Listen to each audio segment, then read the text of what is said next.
Eh, lo que vamos a hacer es un taller orientado a que clarifiquemos un poco cuál es la situación con el tema de la inflación versus los salarios, porque por ahí uno escucha o saca como conclusiones números distintos. Así que trataremos de darle un marco como para que hablemos un idioma parecido cuando hablamos de estas cosas. Visto que hay entre los asistentes de gente de ciencia económica, así que antes que nada debo aclarar que no soy economista. Como decía el médico Ernesto Che Guevara cuando asumió como ministro de Industria en Cuba, le preguntan, ¿y usted es economista? Y él dijo, no, yo soy comunista. Así que más o menos esa es la situación, yo soy informático, aspiro a ser comunista en todo caso personalmente, pero acá lo que vamos a hacer es plantear una serie de temas básicos que nos permitan calcular, evaluar cuál ha sido la pérdida del poder adquisitivo desde un momento dado hasta la situación actual. Para eso armó una presentación, así que vamos a ver primero si es que todos logran visualizarla. ¿Lo ven?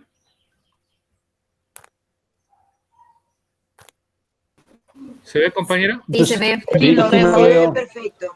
Hola Jorge, ¿se ve bien?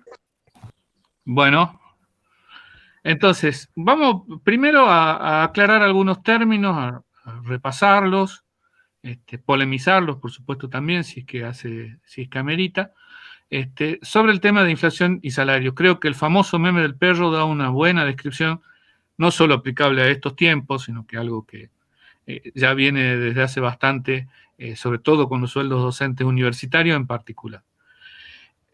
Vamos a hablar de qué hablamos de inflación. El tema es que hay muchas formas de medir la inflación, que aunque generalmente la que uno escucha, lee en los medios, es la del índice de precio del consumidor. Pero hay otras formas, ¿no?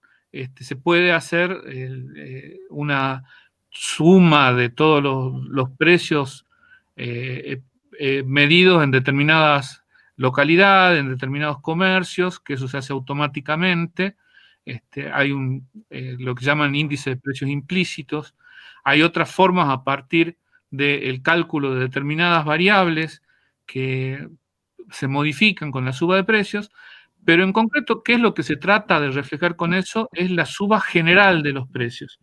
Dentro de eso se utiliza mucho el índice de precios al consumidor porque es un indicador que apunta o pretende medir cómo sentimos en los bolsillos el cambio de los precios. Es decir, uno muchas veces dice, claro, están fijos los precios de los bienes de lujo, pero los bienes de uso o necesidad cotidiana se van a las nubes.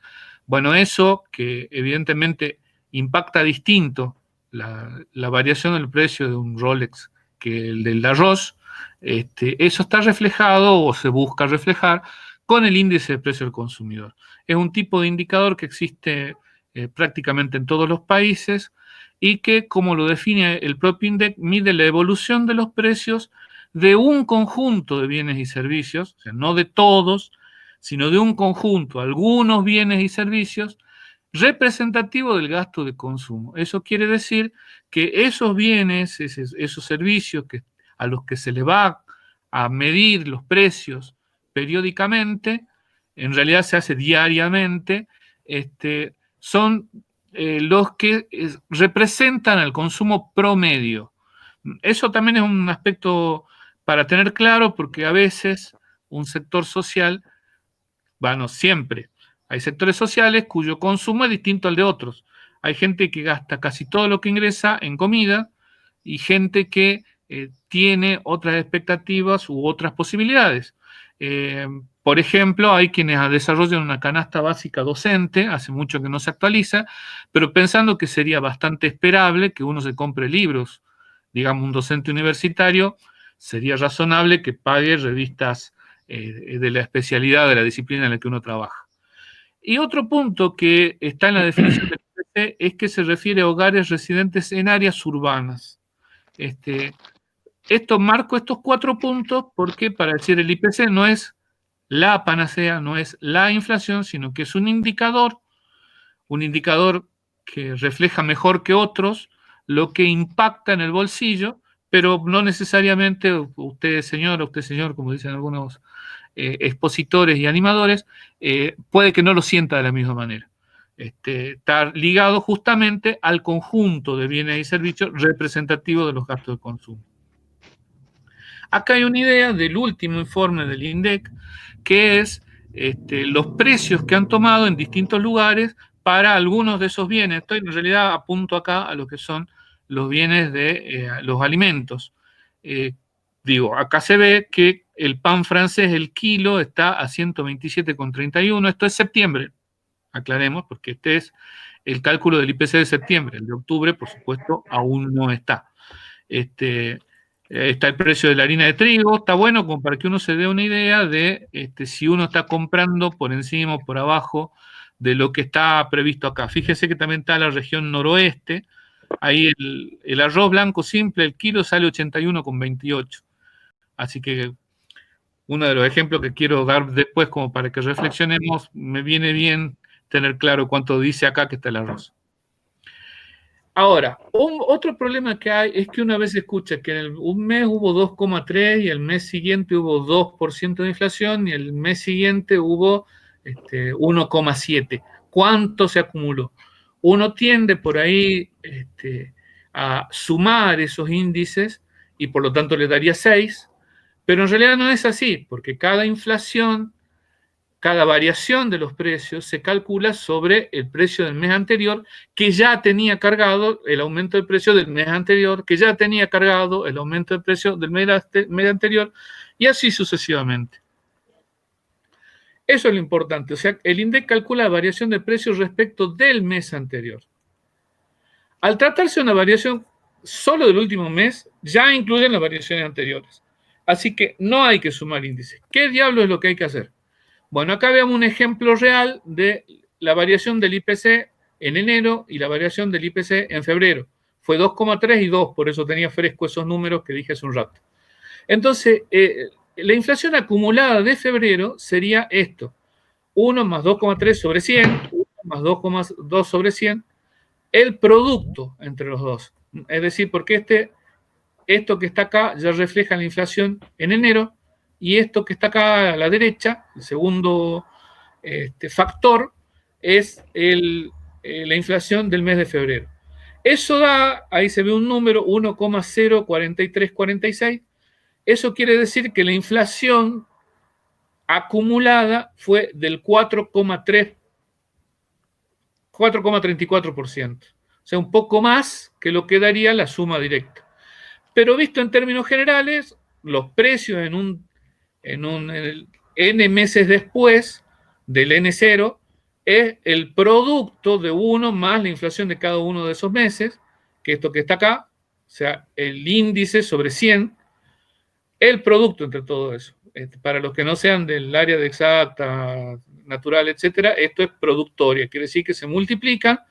Esto sería 1 índice de N0 más 1 y 1 de N0 más 2 y así sucesivamente. O sea, son todos se multiplica el 1 más la inflación de cada uno de los meses, donde eso es esa cifra que está arriba en el segundo término de cada uno de los factores. Para eso, como para ver cómo estamos en concreto, vamos a repasar algunas cosas del Acuerdo Salarial 2019. Acuerdo salarial que se recordará Adiunza votó en contra en su momento, y una de las razones es que mandaba a que se empate con la inflación mucho tiempo después con un gobierno nuevo. Y como no es que seamos Cassandra, pero muchas veces lo que decimos lamentablemente se cumple. Ese acuerdo salarial tenía 2 cláusulas de actualización. Este dibujito es porque es lo que se llama habitualmente cláusula gatillo. En octubre se ejecutó una cláusula de gatillo en el que nos daban un aumento que era igual a la diferencia entre la inflación que se acumuló entre abril y septiembre y los incrementos salariales que ha habido en ese mismo periodo. Y ahí nos dieron un aumento y después quedaba, y este fue el gancho para firmar, que en marzo de 2020 también iban a hacer la diferencia entre la inflación acumulada entre octubre y marzo y el incremento que se preveía en enero, que fue del 2%. No estaba en el momento del acta definido eso, porque eso fue supuestamente un aumento por jerarquización.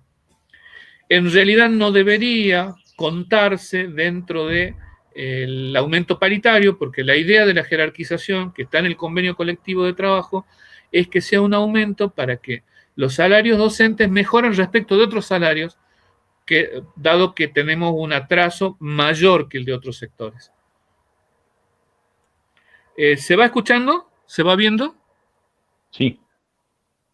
Pregunto sí, se porque escucha hay perfecto. problemas de este sistema que uno no puede tener una interactividad en tiempo real. Es decir, no sé si hay 3 dormidos, ¿no? Si hago un chiste me hacen mala cara, nada de eso uno puede evaluar que es parte del proceso de una clase normal. Bueno, ese gatillo, segunda gatillo, no se cumplió.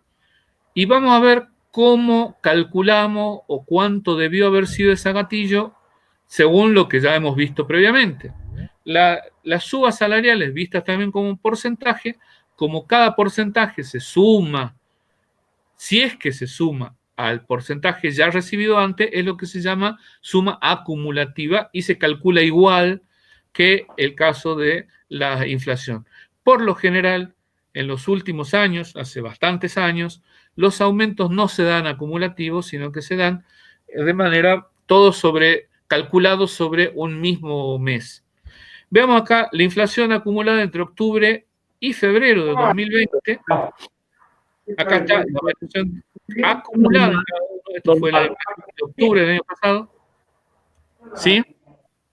¿Alguien dijo algo? ¿Pregunta algo?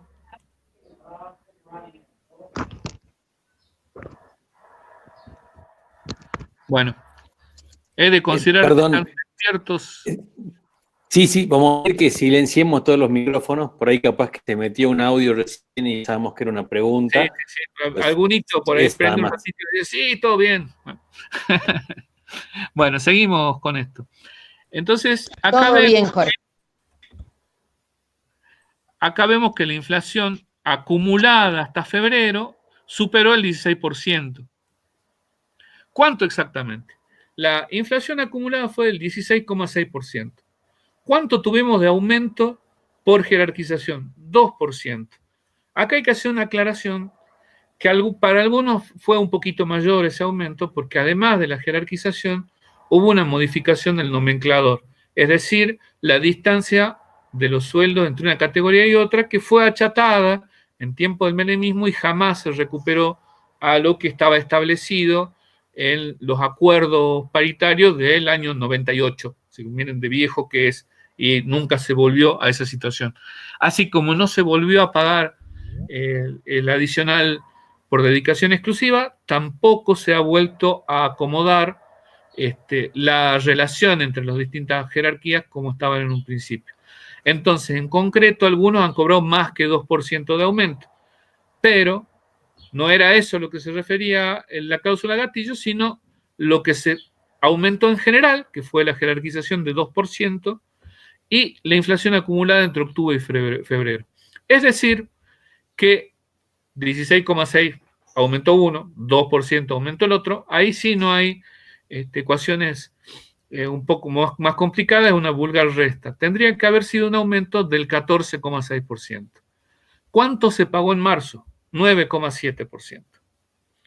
Acá hay otro lío más, y es que este 9,7 que dio el gobierno lo calculó sobre enero, y este 14,6 que figuraba en la gatillo era sobre los sueldos de octubre.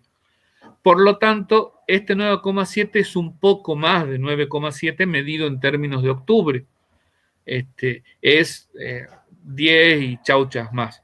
Pero estamos perdiendo alrededor de 4 puntos, de todos modos, respecto de lo que debió haberse pagado. Igual, digo, esto hubiera sido polemizable si es que nos querían pagar, no, miren, en realidad ustedes tuvieron un aumento, ustedes nos consideran desde octubre y nos podrían haber dado un poco más y algo polémico, digamos que hubiera estado más cerca. Pero claramente hay una diferencia sensible de entre alrededor de los 4 puntos entre lo que nos pagaron y lo que debieron habernos pagado. Es decir, ahí tenemos una pérdida que lamentablemente las conducciones de las otras federaciones, con su afán de hacer aprobar el acuerdo salarial, están mintiendo y tomándolo como si fuera parte del acuerdo de este año. No, esto fue cláusula gatillo y encima mal pagada, pagada de menos. Ahora vamos a los hechos. ¿Cuánto se perdió del poder adquisitivo? Es decir, ¿cuánto podemos comprar nosotros respecto a lo que podíamos comprar en octubre del año pasado? Que estamos tomando esa fecha porque fue el último empate, fue cuando se ejecutó un gatillo anterior. Aclaremos, un empate de un año. En el gobierno de Macri perdimos severamente en 2016 y en 2018. Sin contar esa pérdida, que está también en algunos de los volantes que en su momento nosotros publicamos, pensando que en 2019 hasta octubre, solo en 2019, empatábamos con esa cláusula gatillo. Lo que de ahí en más perdíamos sería pérdida del acuerdo 2019. Bueno, si los precios aumentan más que los salarios, entonces compramos menos. ¿Cómo se calcula eso? Vamos a usar ganancia-pérdida del poder adquisitivo de estos profesores que son de una universidad de Michoacán, en México, que proponen, y bueno, no es nada estrambótico, una fórmula para calcular eso. Que esto sería 1 más P es la inflación del periodo, y esto 1 más delta de W, la variación de nuestros salarios. Eso es la ganancia o pérdida del poder adquisitivo. Obviamente, para esta gente le pusieron ese nombre a su indicador porque esperan que pueda haber ganancia del poder adquisitivo. En nuestra forma realista podríamos llamarle pérdida del poder adquisitivo directamente. Entonces, ¿cuánto dio en concreto? Vamos a los datos. Es decir, sin considerar la acumulación, acá evaluamos directamente el salario inicial, o sea, de bolsillo de un auxiliar de primera semi, que es el cargo testigo, en octubre de 2019 y en septiembre de 2020. ¿Por qué esa forma y no los básicos? Porque en octubre teníamos todavía una serie de montos en negro que recién se terminaron de blanquear en enero. Y en la UNSA, como recordarán que nos pagaron mal, se terminaron de blanquear después. Y jamás hubo un pago de intereses por esa parte mal pagada a los docentes universitarios, ¿no? Vale la pena recordar. Entonces, en octubre, este era el sueldo de bolsillo de un auxiliar de primera semi inicial, es decir, sin antigüedad. En septiembre de 2020, ese mismo sueldo es de 19.988,08. Así que la diferencia entre estos dos sería el delta de W de la formulita anterior. Entonces, el aumento salarial, el delta de W, es 17,83%. Y acá, perdón, está mal escrito, recién lo veo, esto es el aumento de la inflación en ese mismo periodo, que es 36,41%. De nuevo, acá hay un riesgo. Nosotros capaz que tendemos a decir que si subió la inflación 36 y subieron los salarios 17, perdimos la resta entre esos dos, que nos da 19 puntos casi. No es así porque esto son porcentajes respecto de lo que cobrábamos en octubre, no valores absolutos. ¿Cuánto cobraríamos si es que hubiera subido el ritmo de la inflación? O sea, ¿cuál hubiera sido el salario del auxiliar de primera semi si es que hubiera aumentado en la misma proporción que la inflación? Sería de 23.129,45. Visto gráficamente, si es que este grafiquito está hecho con un sistema libre muy bueno que se puede usar online o en escritorio, que a lo mejor armamos un curso algún día porque realmente es muy práctico para utilizar. Miremoslo un poquitito más de cerca. Esto en celeste era el sueldo básico, el sueldo inicial, perdón, del auxiliar de primera con dedicación semi-exclusiva. Esto es lo que aumentó incremento salarial del 2019, esto es lo que incrementó la inflación y esto es lo que perdimos frente a la inflación. Usando la fórmula que vimos antes,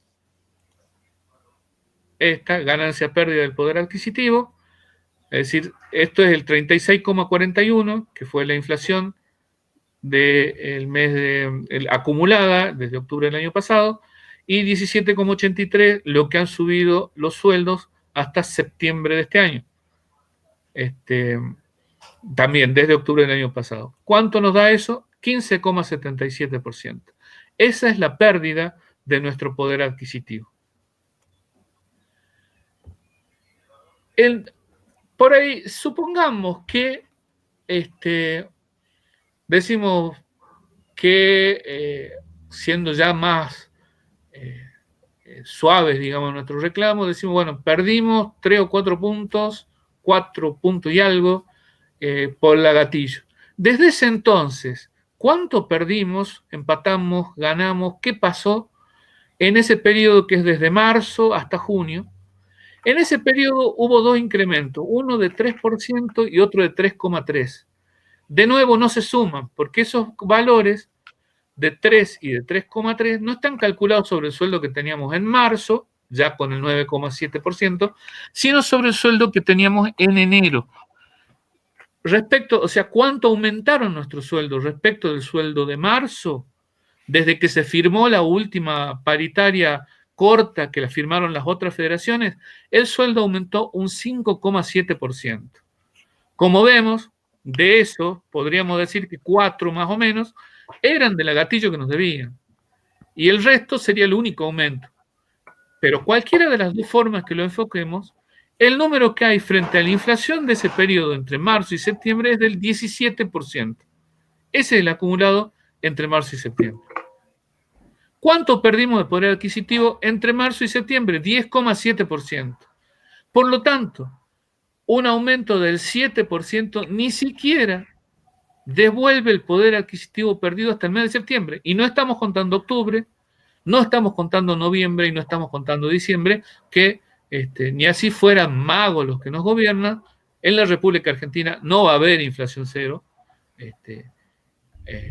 de ningún modo en esos meses. Entonces ya tenemos así de entrada, solo contando el periodo paritario último, ya tenemos una pérdida de más del 10% del poder adquisitivo. Y ante eso la propuesta es 7%. Acá está visto cuál sería la pérdida desde el mes de marzo.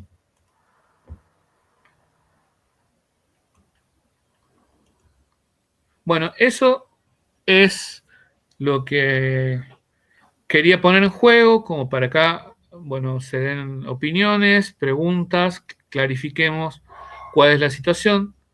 Es decir, ya hemos visto que tenemos una pérdida del 15% respecto de octubre del año pasado. Si nos dan un 7%, vamos a estar todavía más de 8 puntos por abajo, más la inflación que haya en octubre, noviembre y diciembre.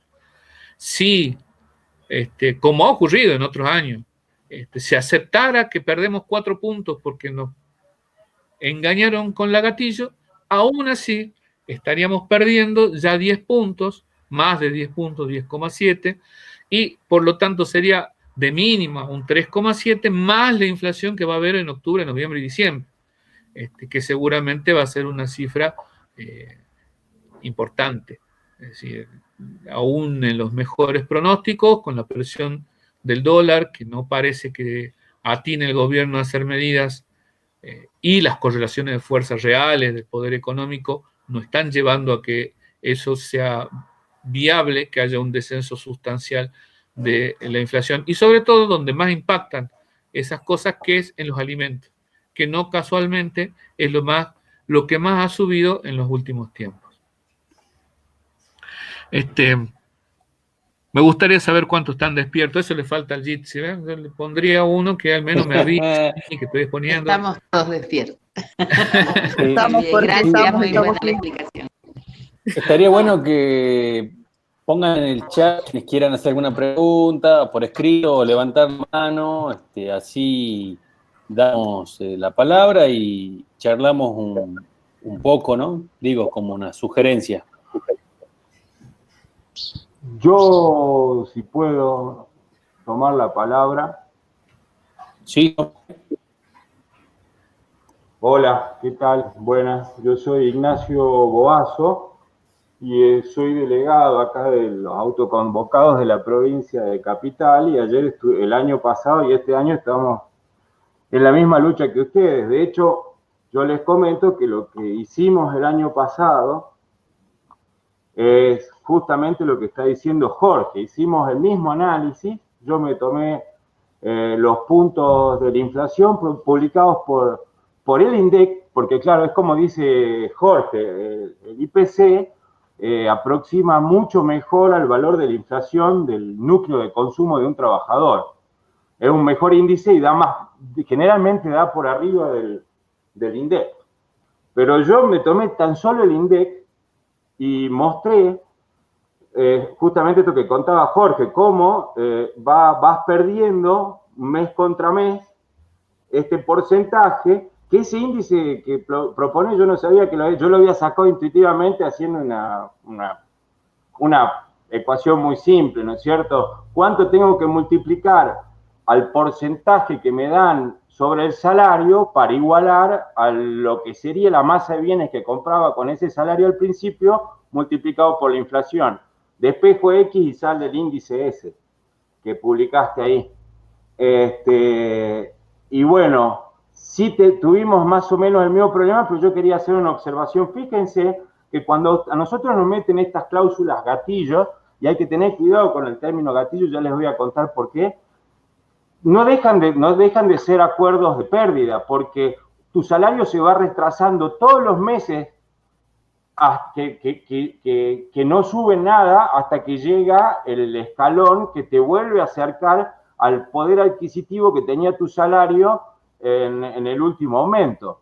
Entonces siempre vas caminando por detrás de la inflación. Esa diferencia que hay entre el incremento del salario y la inflación siempre va en deterioro de las posibilidades de consumo del trabajador. El salario va por debajo y se acerca, vuelve a tocar la curva. Y ahí aparece, por ejemplo, en la provincia tenemos un problema, es que siempre nos meten el perro con el salario de referencia. ¿Qué significa? Si uno quisiera aplicar una cláusula indexatoria como corresponde, por lo que dijo Jorge, uno debiera aplicar la inflación del mes de septiembre sobre el salario de agosto, y eso tendría que ser tu salario de septiembre que lo cobras en octubre, ¿me entienden? Y así tendrías que hacer todos los meses y entonces realmente indexarías el salario con la inflación. A nosotros el año pasado, tras la cláusula gatillo, por eso les comentaba esta cuestión particular, me dijeron, bueno, está bien, son muy hincha pelota, le vamos a dar la cláusula gatillo, pero la cláusula gatillo funcionaba que aplicaban el índice que publicaba el INDEC sobre el salario de febrero, no sobre el salario anterior. Entonces, tenés el problema de la progresión geométrica contra la progresión aritmética, digamos, uno ajusta a una regresión lineal y otro una exponencial, y la inflación termina siempre caminando por encima del salario porque diverge, inevitablemente. Entonces nosotros este año le hemos puesto cláusula indexatoria directamente para que no nos corran con el tema cláusula gatillo, porque cláusula gatillo es algo que se dispara en determinadas condiciones y da lugar, bueno, en la universidad por ahí es diferente, pero en la provincia emiten decretos con un texto súper vago que da para que ellos después lo acomoden según su conveniencia. En los salarios de la provincia el año pasado tuvimos un retraso, a pesar de la cláusula gatillo y todo, más o menos los términos que plantea Jorge, de entre un 6 y un 8% a pesar de la cláusula gatillo. Por esta cuestión de que toman siempre el salario de referencia de febrero. Y también es verdad lo que dice el compañero Jorge, porque nos hicieron la misma manganeta. El último mes hacen aparecer un aumentito que era menos que lo que tenía que poner UTV, pero ese aumentito en realidad no es un aumento porque era una recategorización por reducción de horas cátedra.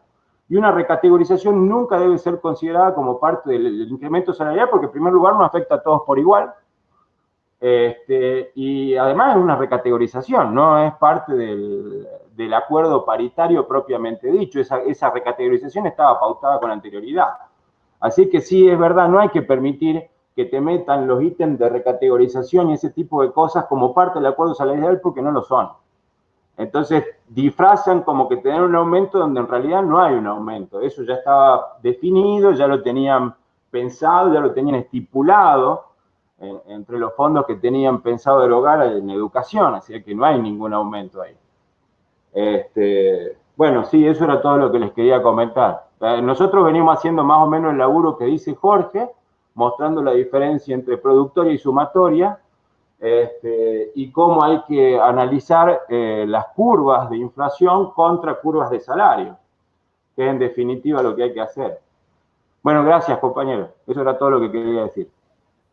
Gracias a vos, Ignacio. Nos parece, cuando ayer armábamos el título de salarios docentes, pensábamos, ¿no?, que hay una problemática común, más allá de ciertos números diferentes entre lo que son los aumentos para los provinciales en las diferentes provincias, bueno, en Salta ni qué hablar, y los aumentos que tenemos en el nivel universitario, pero la lógica del cálculo es bastante similar, la misma, y en ese sentido agradecemos tu aporte, Ignacio. Hemos charlado en particular un par de veces al principio de año para entender las lógicas, ¿no? Justamente.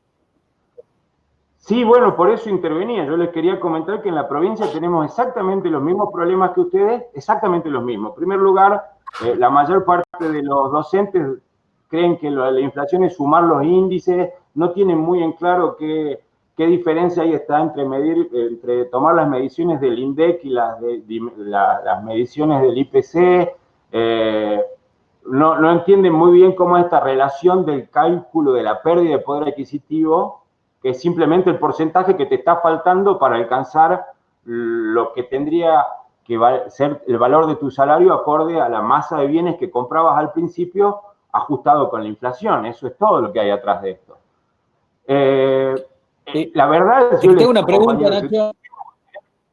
Perdóname, una cosita. Si quisiéramos tener una cláusula indexatoria bien, la única que hay es esta simple que yo les tiré. Hay que pelear por un incremento grande al principio, que te haga recuperar algo de poder adquisitivo y te pases del otro lado de la curva de la inflación, es decir, tu salario adquiera más bienes, y a partir de ahí pedir simplemente una cláusula de indexatoria de actualización permanente. El último salario contra el último inflación publicada, se la aplicás y ese es tu salario venidero. Es la única forma de hacer una cláusula indexatoria real, que realmente sostenga el poder adquisitivo del salario contra la inflación. Todo lo demás es chamullo, compañero.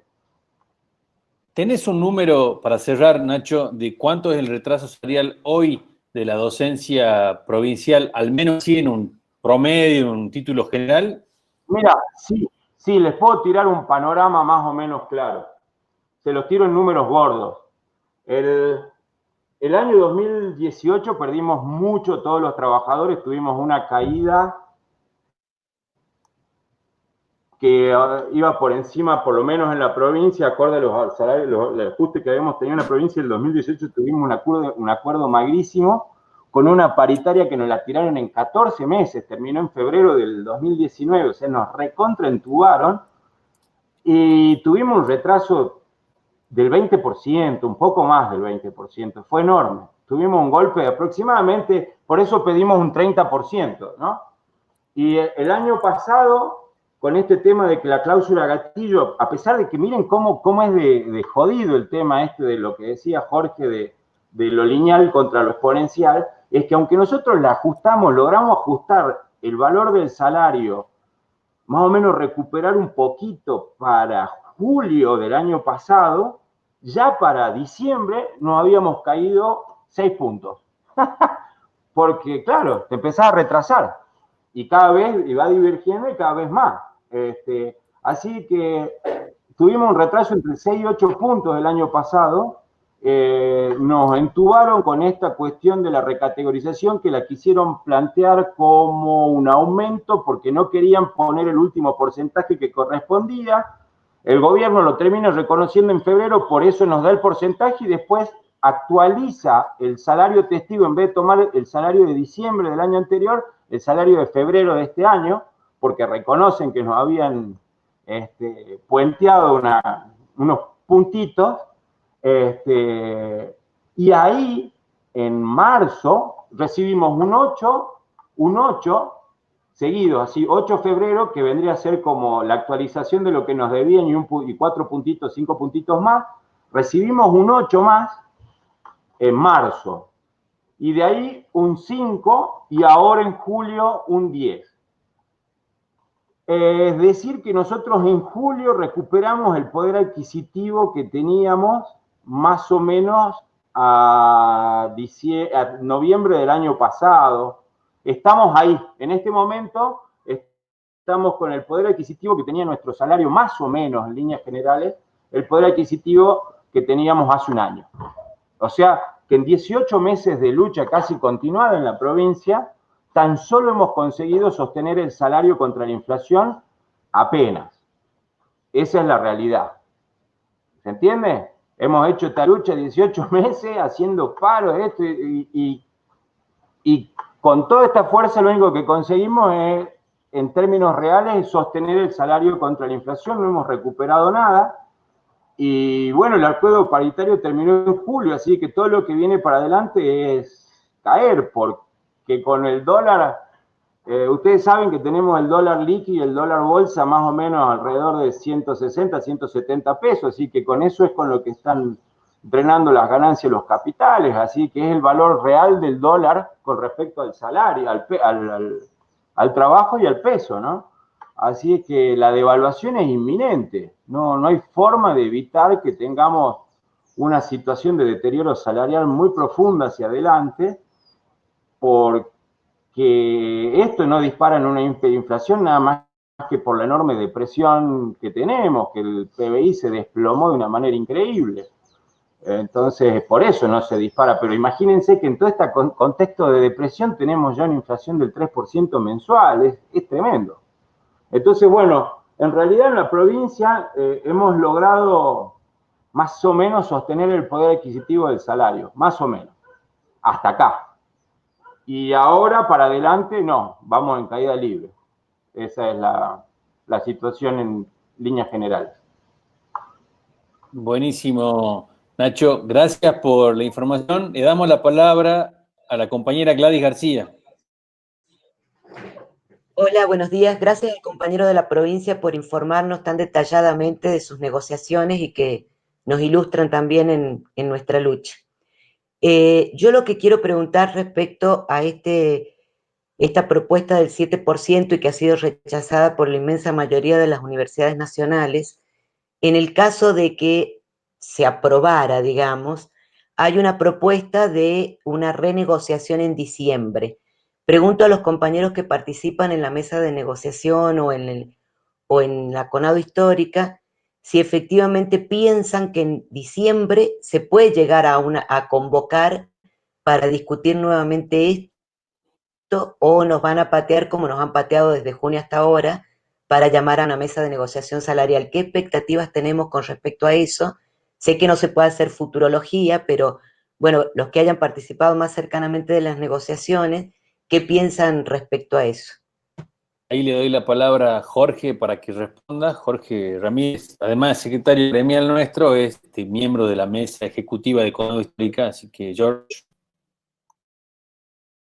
Bueno, nadie de nosotros participa de las negociaciones nacionales porque eso se hace en las paritarias nacionales y desde hace varios años no tenemos a nadie de Salta en esa circunstancia. Hubo un momento en que éramos dos, Sarela y yo llegamos a integrar las paritarias nacionales, creo que por eso nos castigan ahora y no quieren mandar un salteño o salteña bajo ningún concepto. Pero sí sé más o menos, un poco me voy enterando por la mesa ejecutiva de cómo viene la mano o cómo se suelen realizar las cosas. Y hay un mal antecedente de parte de este gobierno, que se firmó en marzo un acuerdo que era hasta junio y recién convocó a la negociación salarial a fines de septiembre y ahora lo quiere cerrar con el 7%. Es decir, no es como para que digamos, firmamos que nos volvemos a reunir en diciembre y que seguro nos vamos a reunir en diciembre. No estamos en la prioridad más allá de los discursos, nos van a hacer sana, porque digo, hay una comprensión de parte de este gobierno de la importancia de la ciencia y la educación, pero es solo una comprensión. No ha habido hasta ahora, bueno, lo estamos viendo justamente, para el sector universitario sobre todo una propuesta que sea valedera. Así que yo no puedo confiarme en eso. Si se dijera que, bueno, va a ser en diciembre, pero tuviera un porcentaje algo mayor ahora, lo puedo pensar, decir de que, bueno, estamos dentro de un margen negociable. Pero el escenario más probable es que en diciembre nos reunamos, o que no nos reunamos porque ni nos convoquen, o que nos reunamos, haya una propuesta muy mínima o ninguna. Y nosotros en diciembre, como sabemos, en diciembre, enero y febrero, nuestro poder de fuego es escaso, porque no estamos en clase, no tenemos posibilidad de movilizarnos, no podemos hacer ver nuestros reclamos con la misma facilidad. De hecho, históricamente nuestros puntos fuertes han sido en agosto, septiembre, octubre, los puntos donde la docencia universitaria ha logrado plantear los temas. Entonces, ese es el tema que, digo, no cambia la ecuación que planteen una revisión en diciembre, si no hay algún tipo de parámetro mínimo que nos dé una garantía de que algo se va a hacer, algo se va a sacar, y sabiendo que, como bien dijo Nacho en su exposición, todo esto que estamos hablando es ir corriendo desde atrás, lo cual significa en plata sumada a lo largo del año que perdemos. Estamos tratando de perder lo menos posible y que en algún momento nuestro numerito alcance el de la inflación, que no es lo mismo que mantener todo el tiempo el poder adquisitivo. Pero bueno, esos son temas, digo, para definir qué es lo que nosotros demandamos, cuándo lo demandamos y cómo lo demandamos, que la explicación de Nacho me pareció muy buena. No sé si eso te aclara, Gladys. Sí, lo entendí perfectamente, Jorge. Es medio desolador el panorama, pero bueno, sobre todo me preocupa la falta de reconocimiento, no tanto de nivel nacional, que más o menos lo han estado mencionando, pero sí desde nuestro rectorado, la falta de reconocimiento al enorme esfuerzo que está haciendo la docencia con sus propios aportes económicos, porque el internet, computadora, a mí me tocó en este transcurso arreglar 2 veces la computadora, y eso también afecta a nuestro salario y no hay ningún tipo de reconocimiento respecto a esa pérdida del salario para poder sostener la educación pública. Gracias, Jorge. Bien, ahí el compañero Guillermo Ossola de Económicas también ha pedido la palabra, así que Guille, ahí tenés el uso de la palabra. Gracias, Diego. Muchas gracias por la invitación. Gracias, Diego. Gracias, Jorge. Buen día a todas las compañeras y compañeros. La herramienta Jorge la expresó y la expuso muy bien, en mi entender, porque nuestra facultad, hasta que llegamos a comprender el movimiento y lo que es el crecimiento exponencial, normalmente pasan más de un rato, ¿no? Así que muy bien expuesta la herramienta, en mi opinión, por supuesto, y muy bien hecho los cálculos. Lo que sí quería hacer una reflexión más allá de lo estrictamente técnico, que tiene que ver con cuestiones más de orden, me parece, social y político. La comparación se está haciendo en este caso contra el nivel general de precios, que lo explicó también Jorge. Lo que nosotros, los asalariados de la universidad o de otros ámbitos laborales, perdemos, como está demostrado, como se ha demostrado a lo largo de la exposición, que perdemos poder adquisitivo, no se desarma en el aire. Eso pasa a manos de otros sectores, que son justamente los que forman los precios. Esto es, perdemos, es verdad, pero eso no queda en cero, sino que alguien se lleva eso que nosotros perdemos. Y es una situación por la cual sectores minoritarios, evidentemente minoritarios, hasta pueden enriquecerse. Por supuesto, los escucharemos siempre diciendo que no es eso, mientras que quienes dependemos de nuestro trabajo de un salario, efectivamente, como lo muestran los números, estamos perdiendo. Bueno, quería hacer esa acotación que tiene que ver, me parece, completar con algún análisis más de tipo social, estructural, general, porque me parece que ayuda también en esta exposición que hicieron. Muchas gracias. Gracias a vos, Guillermo. Nos parece que son miradas que van enriqueciendo el problema, es la única disputa, ¿no? El diferencial, que sería la palabra, ahí también la refuerza Nacho, no desaparece por arte de magia, ni se fuma, sino que es una redistribución también, ¿no? Que va a parar a manos de, usemos la palabra que queramos usar, del capitalista, del capital, del sector de la economía concentrada, según nuestra mirada, ¿no? Algo ahí quiero responder un poquito también para ir cerrando y cumplir con la actividad que sigue, a no ser que haya más preguntas. Elizabeth pregunta sobre el análisis que hacen las federaciones que están por firmar el 7%. Ahí, digamos, hacer una aclaración. Somos 6 federaciones en el ámbito de las universidades nacionales. Las más fuertes son las 2 CONADUs. CONADU histórica, aproximadamente concentra el 80% de la representación sindical entre ambas. Después, en tercer lugar, sigue FEDUN, que tiene un medio fuerte en la UBA, y después las otras son más pequeñas aún. Es importante siempre saber eso.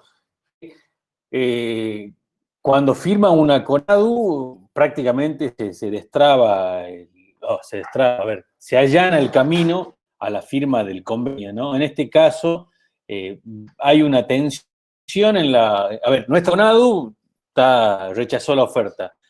Un dato de importancia es que la otra CONADU, hace 2 semanas, votó contra lo que su conducción quería, de llevar paro de 24 horas, bueno, por 18 votos a 11, ganó, digamos, la postura que no era la de la conducción, de un paro 48, eso se hizo el paro que fue un conjunto.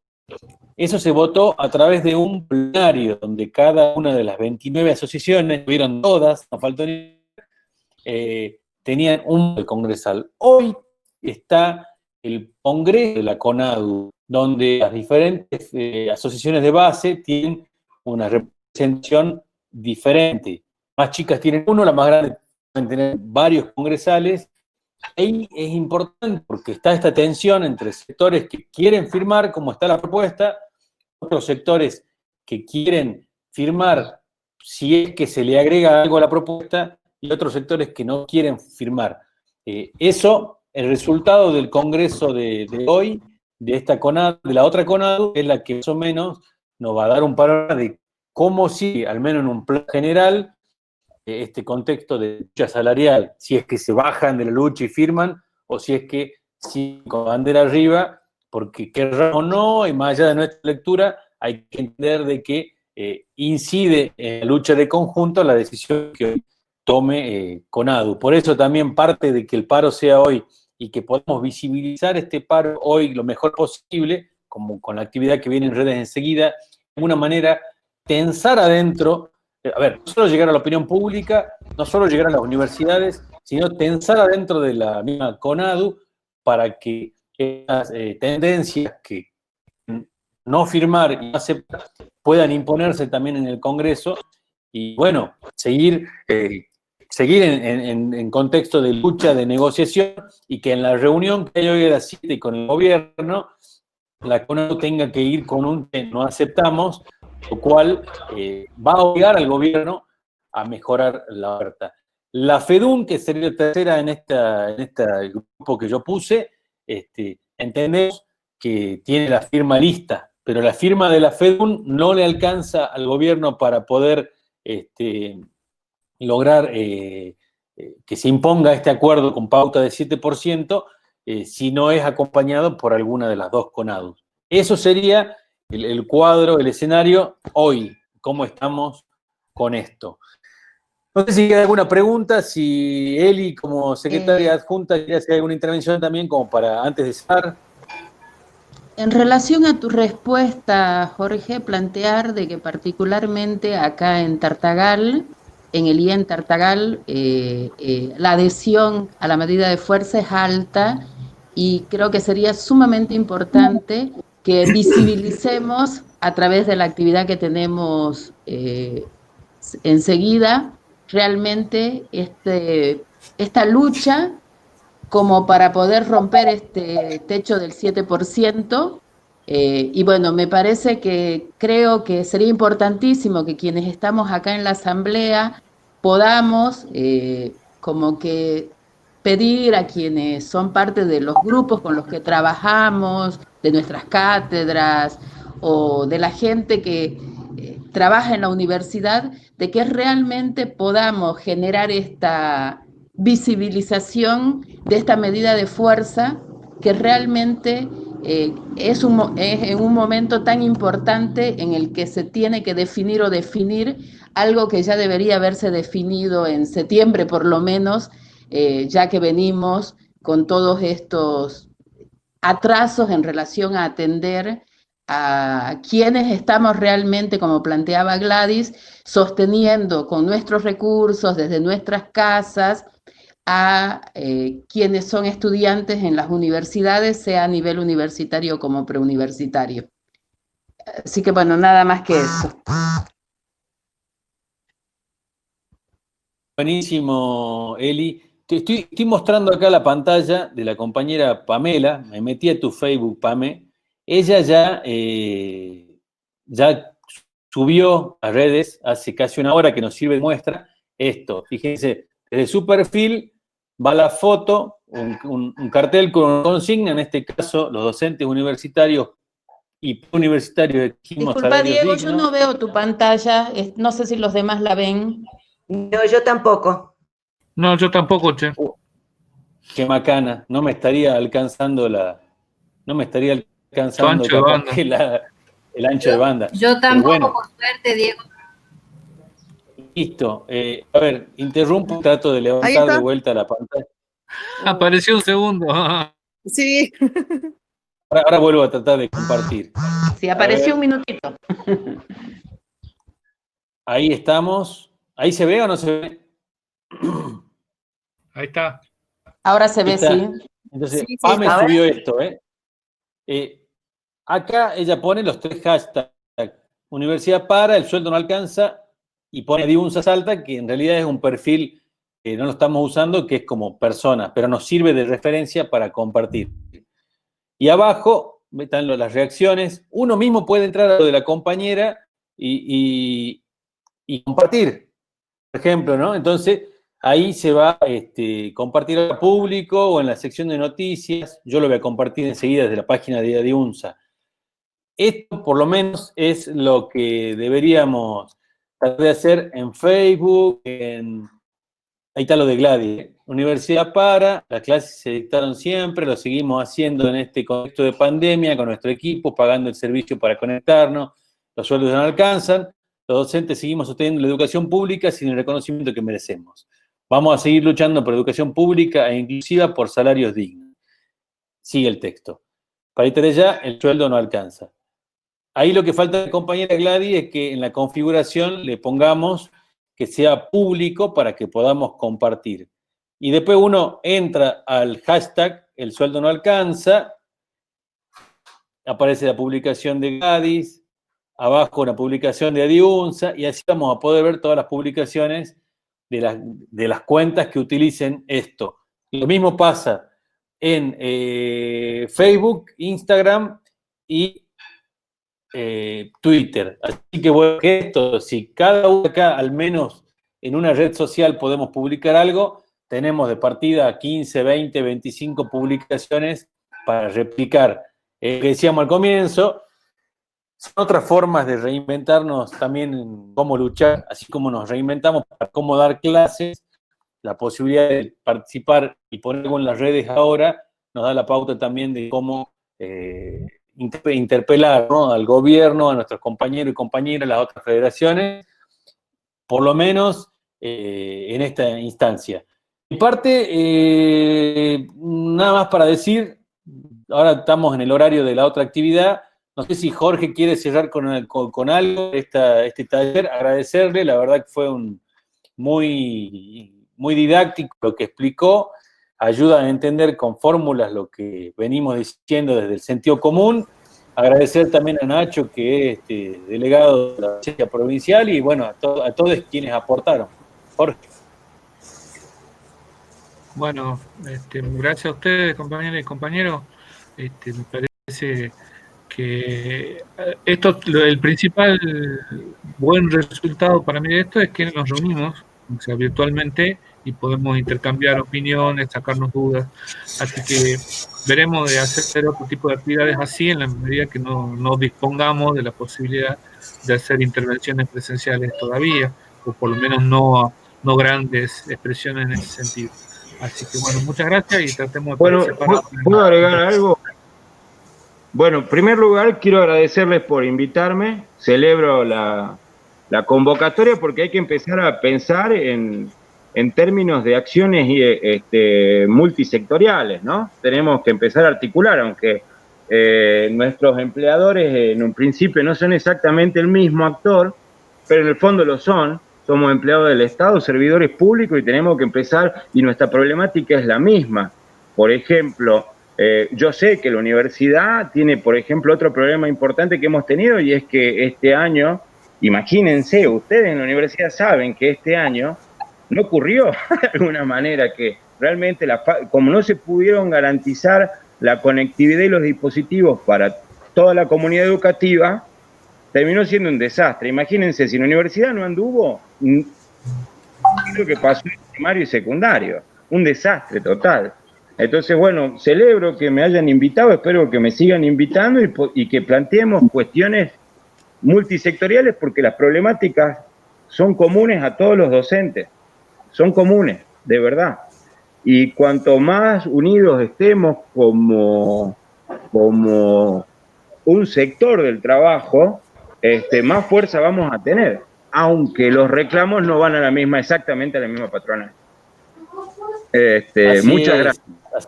Así es, Nacho, gracias a vos. Y también esto, dejarlo en claro, ¿no? La precarización en la Universidad Nacional de Salta hace que el 50% de las plantas sea de dedicación simple, más o menos un 30% que sea de dedicación semi-exclusiva. Entonces, al menos ese 80% de cargos, de compañeros, también trabajamos, me incluyo, en lo que es provincia. Entonces, no somos indivisibles, tenemos una realidad en una nación, otra en provincia, todas van a lo mismo, y desde luego que es un desafío histórico poder articular instancias de construcción de toda la docencia, al menos en un marco geográfico, un marco jurisdiccional que es la provincia y quién estamos, pero seguramente es parte de los debates. Dejamos ahí y queda la invitación para hacer la intervención en redes que tenemos prevista para las 12, y bueno, a esperar novedades de lo que haya de las otras federaciones, de la reunión de la tarde, a ver cómo seguimos. Bueno, chao. Hasta luego. Buenísimo. Hasta luego, gracias a todos. Gracias, Jorge. Gracias, Jorge, por todo. Gracias, Diego. Chao, hasta luego.